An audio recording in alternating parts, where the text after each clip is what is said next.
అసలు సర్వే అంటే ఏందో ఈ మనిషికి తెలియదు. ఫస్ట్ ఈ మనిషికి చిత్తశుద్ధి లేదు. చిత్తశుద్ధి ఉంటే ఈ జరగవు, ఈ తప్పులు జరగవు. చిత్తశుద్ధి లేదు కాబట్టి ఈ తప్పులు జరుగుతూ ఉన్నాయి. మా మీద కక్షతో, తన సేడిజంతో ఇప్పుడు సర్వేను ఏ స్థాయిలోకి తీసుకొని పోతా ఉన్నాడంటే దాని అంతిమ లక్ష్యాలను పూర్తిగా నీరుగార్చే కార్యక్రమం చేస్తూ ఉన్నాడు, గందరగోళం సృష్టించి. అసలు సర్వే పూర్తయ్యాక గ్రామ వార్డు సచివాలయాలలో రిజిస్ట్రేషన్ సేవలు అందుబాటులోకి తీసుకొచ్చే కార్యక్రమం పూర్తిగా వదిలేసినాడు.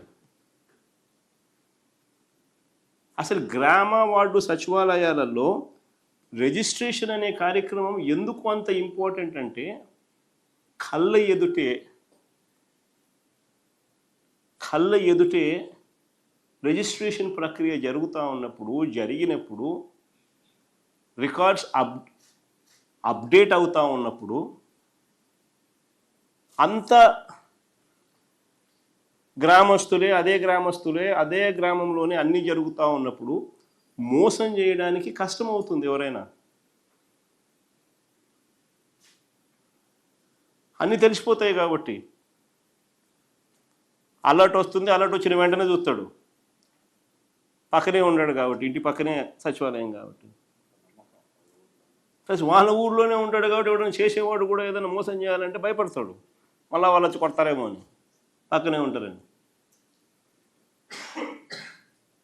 అది ఫైనల్ ఉద్దేశం. అలాంటి ఆ ఫైనల్ ఉద్దేశాన్ని కూడా నీరుగారుస్తూ ఉన్నాడు.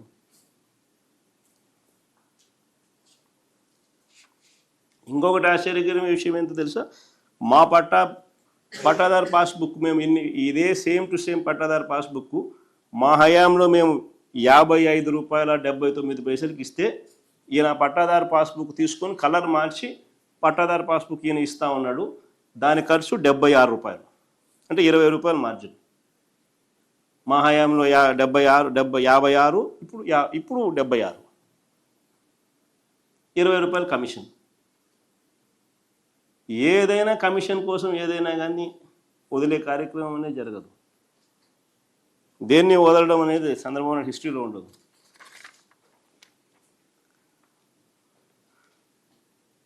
అన్నిటికన్నా ఇంకా ఆశ్చర్య కలిగించే విషయం ఏమిటో తెలుసా? అసలు 22A గురించి చంద్రబాబు నాయుడు మాట్లాడడం.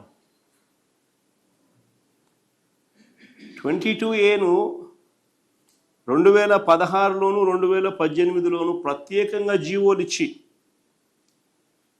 ప్రోహిబిటివ్ లిస్ట్ కింద పెట్టి రైతులను, పేదలను, భూ యజమానులను ఇబ్బందులు పెట్టిన ఘనత ఎవరిదైనా ఉంది అని అంటే చంద్రబాబు నాయుడుదే.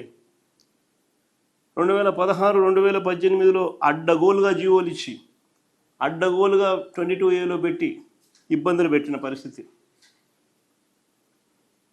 తప్పులు ఆయన చేస్తాడు. 2016లో ఆయన ఇచ్చిన జీవోలు, 2018లో ఆయన ఇచ్చిన జీవోలు, తప్పులు ఆయన చేస్తాడు, బురద వేరే వాళ్ళ మీద జరుగుతాడు.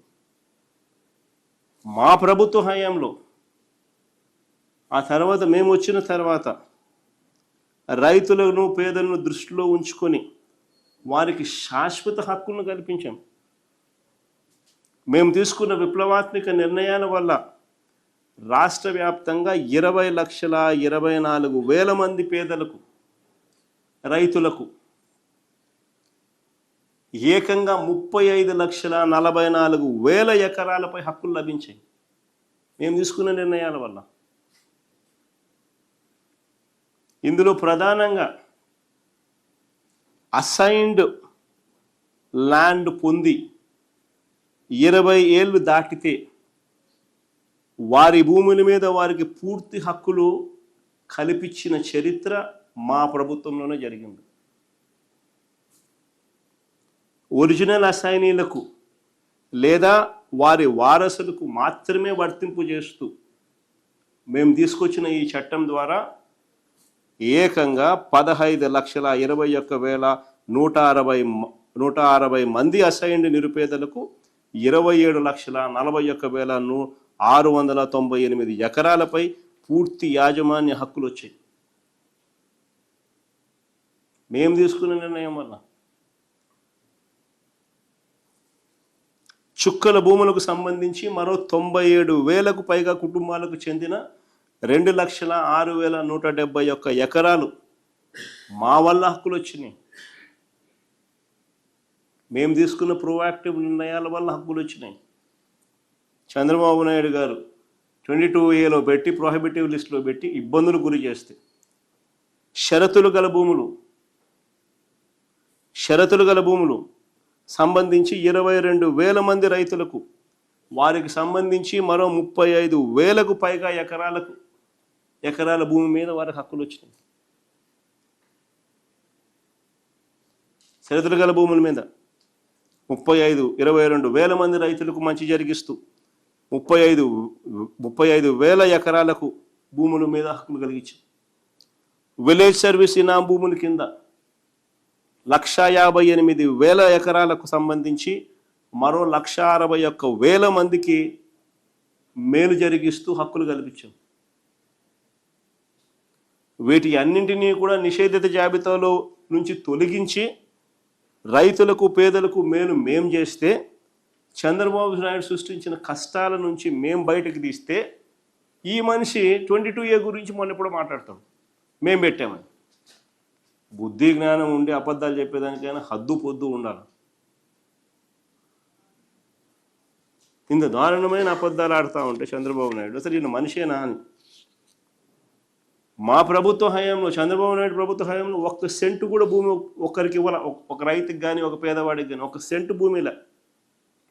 మా ప్రభుత్వ హయాంలో మేము వచ్చిన తర్వాత కొత్తగా 42,307 మంది రైతులకు 46,463 ఎకరాల అసైన్డ్ భూములు కొత్తగా మేము పంపిణీ చేసినాం. ట్రైబల్ ప్రాంతాల్లో ROFR పట్టాల కింద 154,000 గిరిజన కుటుంబాలకు 3,26,000 ఎకరాలపై హక్కు కల్పించింది మా ప్రభుత్వంలో. జరిగింది మా ప్రభుత్వంలో. ఈ మనిషి చంద్రబాబు నాయుడు క్రెడిట్ స్టోరీలో భాగంగా 22A మేమంటాడు, మేము పెట్టామంటాడు. ఏది మాట్లాడుతున్నాడు? QR కోడ్ ఆయన అంటాడు, పోర్టల్ అంటాడు, బ్లాక్ చైన్ అంటాడు, మన్నంటాడు, పాడంటాడు. చేసింది పూర్తిగా ఏమీ లేదు. ఇంత దారుణమైన అబద్ధాలు, వక్రీకరణలు చేయడము, ప్రజలను తప్పుదో పట్టించడము, ఎన్నికలకు ముందు కూడా ఇదే మాదిరి దుష్ప్రచారాలు చేస్తూ అడ్వర్టైజ్మెంట్లు ఇవ్వడము, IVRS కాల్స్ చేయించడము, ప్రజలను భయభ్రాంతులకు గురి చేయడము. మన సిగ్గు లేకుండా ఆయన అధికారంలోకి వచ్చిన వెంటనే ఈ పనులన్నీ చేసినందుకు 400 కోట్లు కేంద్ర ప్రభుత్వం రివార్డు ఇస్తే, అది ఆయన వల్లే జరిగింది, ఆయన వల్లే రివార్డు వస్తూ ఉందని చెప్పి ఆయన క్రెడిట్ తీసుకోవడము. మళ్ళీ ఆ పాస్బుక్లు చూస్తే మేము ఇచ్చిన పాస్బుక్లు, ఆయన ఇచ్చిన పాస్బుక్లు సేమ్ టు సేమ్. అయ్యే QR కోడ్లు, అయ్యే లాటిట్యూడ్స్, లాంగిట్యూడ్స్తో జియో ట్యాగింగ్ చేసి ఉన్న ల్యాండ్ పార్సల్లు, డిస్టింక్ట్ ల్యాండ్ పార్సల్ నెంబర్లు, land maps, including reference to Mee Bhoomi AP government portal, మేము తీసుకొచ్చిన మార్పులు అయ్యే రెఫరెన్స్ ఇస్తూ. సరే, రెండో టాపిక్లోకి తీసుకెళ్తూ, ఈ మధ్యకాలంలో జరిగిన ఒక దారుణమైన ఘటన, నిజంగా ఒక రెడ్ బుక్ రాజ్యాంగం అన్నది నిజంగా ఈ రాష్ట్రంలో ఏ స్థాయికి పోయింది అని చెప్పడానికి ఇది ఒక చిన్న నిదర్శనం, ఇది ఒక చిన్న ఉదాహరణ. పెన్నెల్లి గ్రామం అనేది ఒక గ్రామం, గురజాల కాన్స్టిట్యున్సీ, గురజాల నియోజకవర్గం. ఇందులో సర్పంచ్ మావాడు, 3 ఎంపీటీసీలు ఉన్నారు, 3 ఎంపీటీసీలు మా వాళ్ళే, వైసీపీ వాళ్ళు.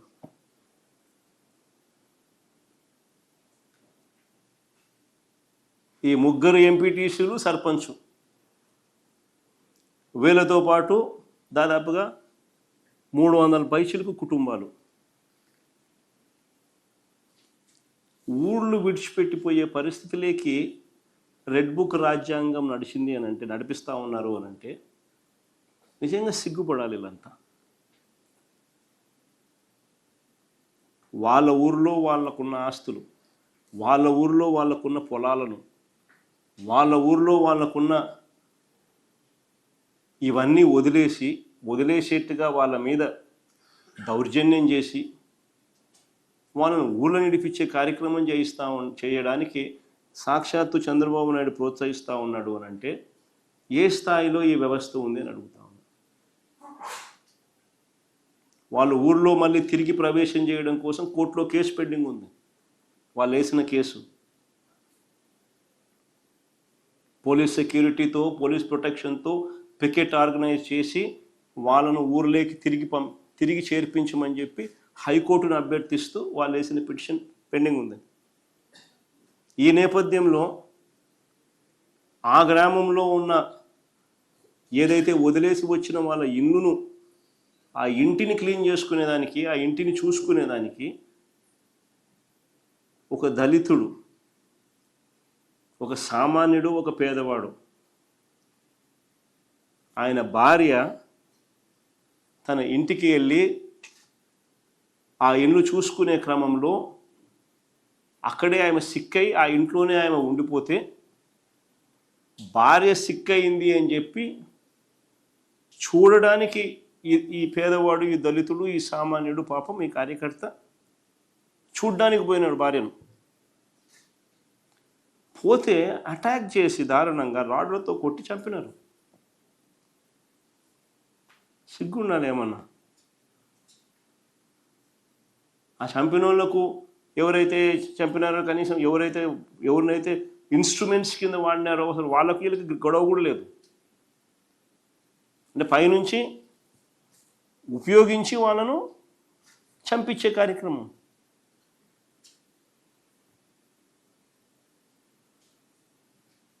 దీంట్లో సిఐలు, ఎస్ఐలు, ఎస్పీలు, చంద్రబాబు నాయుడు ఎమ్మెల్యేలు, చంద్రబాబు నాయుడు గారు సాక్షాత్తు, వీళ్ళంతా దోషులే.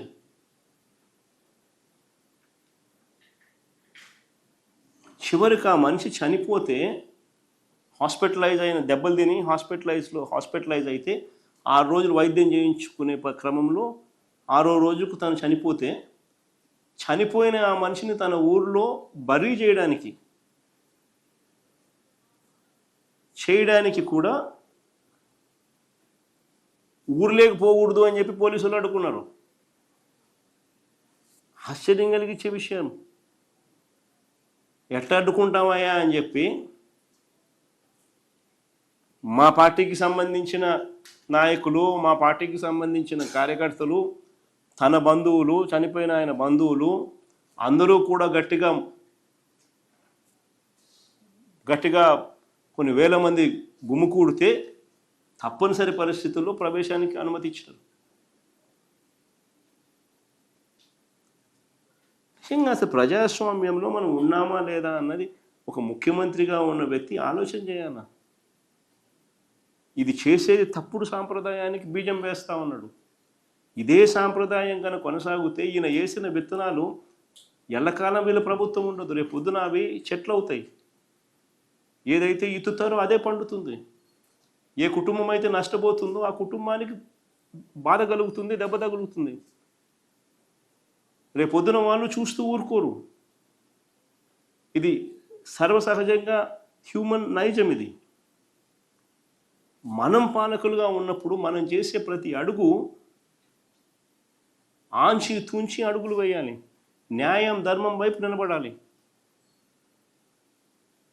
పాలకుడు అనేవాడు న్యాయాన్ని, ధర్మాన్ని తప్పితే ఒక విషపు గింజలు నాటినట్టు అవుతుంది. రేపు పొద్దున చెట్లు అవుతాయి. ఎవరు కంట్రోల్ చేయలేని పరిస్థితులకి ఆ చెట్లు పెరుగుతాయి. ఈ మనిషి నాయకుడు కాదు, పాలకుడు కాదు, అన్ని చెడ్డలవాట్లు, చెడ్డ గుణాలు ఉన్న ఒక తప్పుడు మనిషి. ఏదైనా భగవద్గీత చదివినా, ఏదైనా బైబిల్ చదివినా ఏదైనా ఖురాన్ చదివినా కానీ మనకంతా దేవుళ్ళు ఆ గ్రంథాలలో మనకు చెప్పేది ఏంది? మోసం చేయకండి, అబద్ధాలు ఆడకండి, రైచియస్గా బతకండి, ఆనెస్ట్గా బతకండి అని మనకు నేర్పిస్తారు. కానీ చంద్రబాబు నాయుడు ఆయనకున్న అలవాటు, ఆయన కొడుకు ఆయన నేర్పించిన అలవాటు, చివరికి ఆయన పార్టీ వాళ్ళకి ఆయన చెప్పే అలవాటు ఏంది? దౌర్జన్యం చేయండి, మోసం చేయండి, తప్పులేదు, అబద్ధాలన్నా తప్పులేదు, వెన్నుపోట్లు పొడిచినా తప్పులేదు, అధికారమే ముఖ్యం, ఈ ఆయన నేర్పించేది. నిజంగా అన్ని తప్పుడు విత్తనాలు నాటుతూ ఉన్నాడు. ఇవి రేపొద్దున వృక్షాలు అవుతాయి.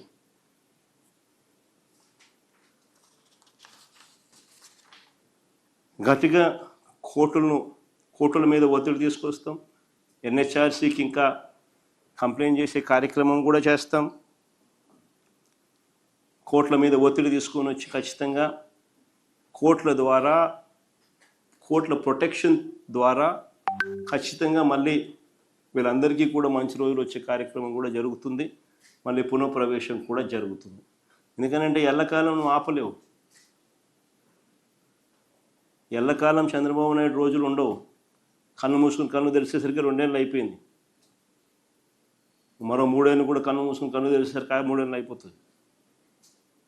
దాని తర్వాత ఇదే చంద్రబాబు నాయుడుకు తాను వేసిన విత్తనాలు వృక్షాలు అయితే ఎలా ఉంటుందో చంద్రబాబు నాయుడుకు తెలుస్తాయి.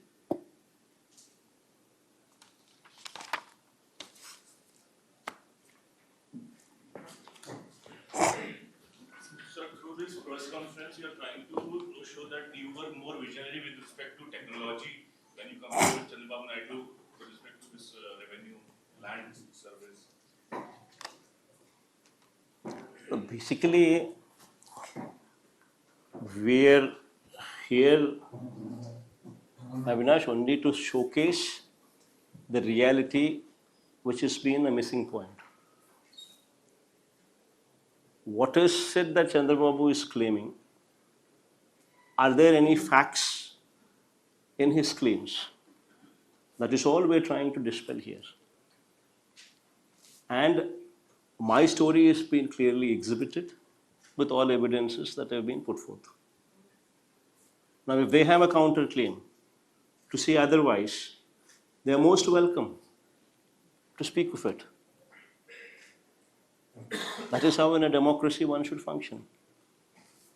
Whereas this Chandrababu Naidu is so shameless that rather than accepting what others have done, this man is trying to steal away the credit, which is unfortunately the thing what is happening here, which is being dispelled with facts and figures. So you also showed that corruption has happened and is happening. So will you investigate in case you get into power?